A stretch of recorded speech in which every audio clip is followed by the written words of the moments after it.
نیکیاں خود گناہوں کو مٹا دیتی ہیں، گناہوں کو ختم کر دیتی ہیں۔ اب ایک شخص کا بیہیویئر یہ ہے کہ وہ کہتا ہے کہ میں نہیں چھوڑ سکتا، اگر وہ نہیں چھوڑ سکتا تو اس نے کوشش کیا کی ہے، کتنی اس نے اللہ تعالیٰ کے سامنے گڑ گڑا کے دعائیں کی ہیں کہ یا اللہ یہ میں چھوڑنا چاہتا ہوں، مجھے چھڑوا دے، کتنی اس نے نمازیں پڑھی، کتنے اس نے نوافل پڑھے ہیں، کتنی اس نے قرآن پڑھا ہے، کتنا وہ بد نظری سے بچنے کی کوشش کی ہے، کتنا اس نے کیا ہے کہ اس کے بعد وہ کہے کہ میں چھوڑ نہیں سکتا۔ اس نے اگر ایک بھی نیکی کی ہو، یہ ممکن نہیں ہے۔ دیکھیں دو چیزیں، ایک ہے نیکی اور پھر نیکی کا رویہ، دوسری چیز ہے برائی اور برائی کا رویہ۔ نیکی کی طرف چڑھائی ہے، برائی کی طرف اترائی ہے۔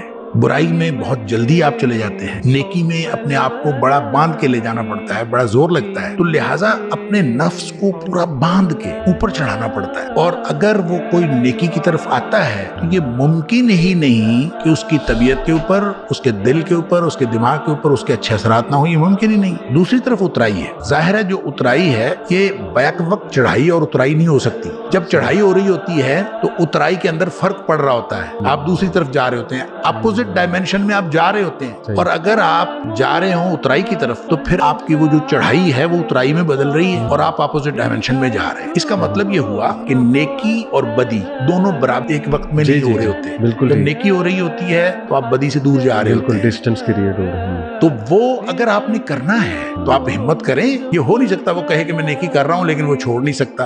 نیکی کرے گا تو وہ خود بخود اللہ تعالیٰ اس کے لیے وسائل پیدا کر دے گا، ایسے ذرائع پیدا کر دے گا کہ وہ